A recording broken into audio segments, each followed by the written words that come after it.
Cześć, jestem Kinga, a to kanał o psach Jindo, Korei i wszystkim, w co wpakowała mnie miłość do tej rasy. Dzisiaj zaczniemy od pytania absolutnie podstawowego: co to właściwie jest Jindo? Bo najprostsza odpowiedź brzmi: Jindo to koreańska rasa psa. I właściwie moglibyśmy na tym skończyć. Tylko że niewiele by nam to powiedziało.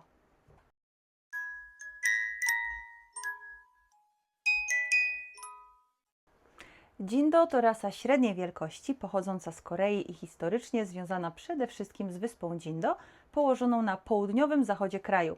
I tak, właśnie od tej wyspy pochodzi nazwa rasy. Ale o tym, dlaczego akurat tam powstała ta populacja i jak sama wyspa wpłynęła na Jindo, opowiem osobno, bo to jest znacznie ciekawsza historia niż jedno zdanie o miejscu pochodzenia. Na pierwszy rzut oka Jindo wygląda jak jeden z tych psów, które wiele osób wrzuciłoby po prostu do worka z napisem azjatyckie szpice. Ma stojące uszy, podwójną szatę, klinowatą głowę i charakterystycznie noszony ogon. Dlatego osoby, które widzą Jindo pierwszy raz, często pytają mnie: to taka większa Shiba? Nie, ale rozumiem, skąd bierze się to skojarzenie. Jindo, Shiba, Akita czy Kishu mają pewne cechy wspólne dla psów tego typu, ale są odrębnymi rasami, które rozwijały się w innych miejscach i w trochę innych warunkach. Do tych różnic jeszcze wrócimy. Jindo zalicza się też do ras pierwotnych i tutaj pojawia się kolejne słowo, które brzmi bardzo konkretnie, dopóki nie próbujemy wyjaśnić, co właściwie oznacza. Bo pierwotny nie znaczy dziki, prymitywny ani nieudomowiony. Na razie wystarczy nam jedna rzecz. Jindo nie jest rasą stworzoną stosunkowo niedawno przez człowieka według dokładnego planu, na zasadzie skrzyżujmy rasę A z rasą B, wybierzmy określony wygląd i za kilka pokoleń mamy nową rasę. Jego historia jest znacznie szersza i dużo mocniej związana z lokalną populacją psów, z miejscem, z którego pochodziły i z tym, jak wyglądało ich życie obok człowieka. Bo Jindo nie był wyłącznie psem do towarzystwa. Przez długi czas żył obok ludzi jako pies użytkowy, pilnował domu i gospodarstwa, a jego życie wymagało dużej samodzielności. Miał też silne naturalne predyspozycje łowieckie, które ludzie wykorzystywali podczas polowań. Dlatego mówi się o Jindo jako o psie myśliwskim, choć jak zwykle w przypadku tej rasy sprawa jest nieco bardziej skomplikowana. Do tego jeszcze wrócimy. Dzisiaj większość ludzi poznaje Jindo jednak z trochę innej strony.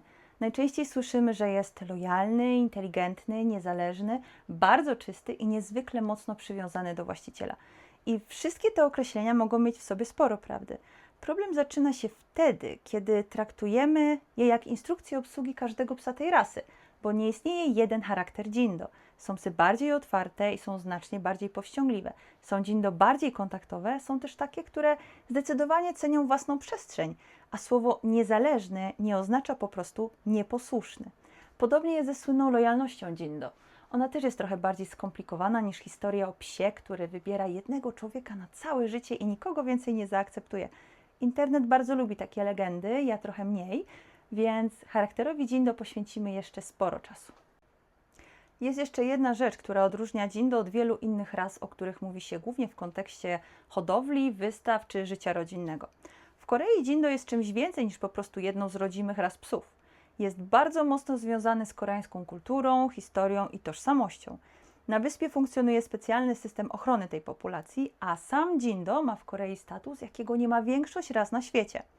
Dlatego kiedy zaczynamy mówić o Jindo, bardzo szybko przestajemy mówić wyłącznie o psach. Zaczynamy mówić też o Korei, o historii, o ochronie rodzimej populacji, o tym, jak przez lata zmieniało się podejście do wyglądu i hodowli tych psów i o tym, dlaczego ten sam Jindo może być trochę inaczej postrzegany na wyspie, na koreańskim kontynencie i w Europie. Ale spokojnie, do tego też dojdziemy.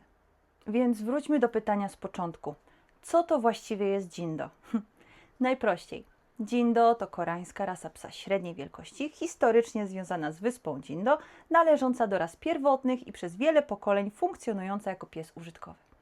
Ale jeżeli chcemy naprawdę zrozumieć tę rasę, sama definicja nie wystarczy.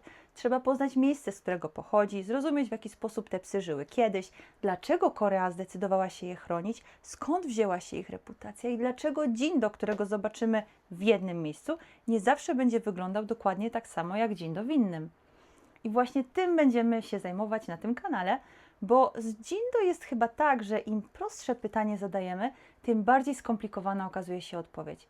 Jindo nazywa się Jindo, bo pochodzi z wyspy Jindo. Proste. No prawie. Bo skąd właściwie Jindo wziął się na tej wyspie?